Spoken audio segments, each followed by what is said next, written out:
మధురార్చన ప్రేక్షకులందరికీ ఉగాది పండుగ శుభాకాంక్షలు. ఉగాది పండుగ రోజు ప్రత్యేకంగా మనందరం ఏం చేసుకుంటాము? ఉగాది పచ్చడి. మరి ఆ ఉగాది పచ్చడి ఎలా చేయాలి? కొంతమంది ఏమో జీలకర్ర అంటే, కొంతమంది ఏమో మిరియాలు అంటున్నారు, ఇంకొంతమంది ఓమా అంటున్నారు కారానికి బదులుగా. మరి ఇంకొందరు అయితే పచ్చిమిరపకాయలు వేసుకుంటామంటున్నారు. నిజంగా ఒక గుడిలో ఎలా చేస్తారో ఉగాది పచ్చడిని అంత కమ్మగా మరి చేసేసుకుందామా? కావాల్సినటువంటి ఇంగ్రీడియంట్స్ ఏంటి అవన్నీ కూడా నేను మీకు ఇప్పుడు చూపించేస్తాను. ముందుగా ముంత ప్లేట్, ఆ తర్వాత ఉప్పు, మామిడికాయ ముక్కలు, చింతపండు నీళ్ళలో నానబెట్టుకోవాలి, బెల్లం, వేపపూత మరియు మిరియాలు. ముందుగా నానబెట్టుకున్న చింతపండు బాగా మెత్తగా పిసికి రసాన్ని చేసుకోవాలి చిక్కగా. ఆ రసాన్ని మనం ముందుగానే తీసి పెట్టుకున్నాం కదా ఒక చిన్న మట్టి కుండ. మరి ఆ మట్టి కుండలో ఈ చిక్కగా తీసుకున్నటువంటి చింతపండు గుజ్జుని అందులో వేసేసుకుందాం.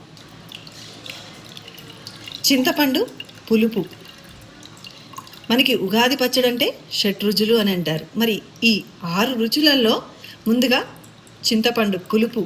ఈ పులుపు దేనికి సంకేతం అంటే మనకి ఎదురు దెబ్బలు ఎదురైనప్పుడు దాన్ని ఎలా ఓవర్కమ్ చేయాలి అని చెప్పేదే పులుపు. ఆ తర్వాత తీపి, బెల్లం, మన జీవితంలో జరిగేటువంటి సంతోషమైనటువంటి సంఘటనలు. ఆ తర్వాత మామిడికాయ, పచ్చి మామిడికాయ ఇప్పుడు కొత్తగా వస్తాయి కదా, ఈ మామిడికాయ ముక్కలు వగరుగా ఉంటాయి కదండి, అది. ఆ తర్వాత కాస్తంత ఉప్పు, కారం కోసమని మిరియాలు కొద్దిగా ఉప్పు వేసి దంచుకోవాలి. వాటిని మిరియాలని కాస్తగా ఒక 4 మిరియాలు కొంచెం దంచి ఆ మిరియాల పొడిని కొంచెం వేసుకొని అంతే. చూసారు కదా. ఇప్పుడు కొంచెం అంతా వేపపూత.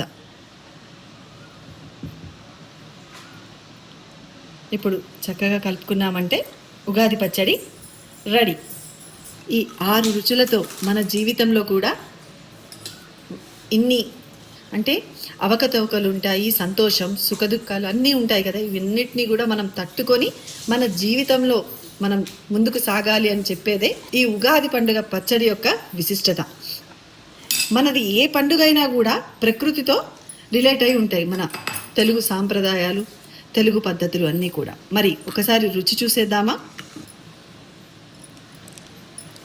ఇదండి ఉగాది పచ్చడి యొక్క విశిష్టత. ఎలా చేసుకోవాలో ఏంటో చూసేసాం కదా. మరి మీరు మీ ఇంట్లో ఉగాది పండుగను ఎలా జరుపుకుంటారు అనేది కింద కామెంట్ సెక్షన్లో తెలియజేయండి.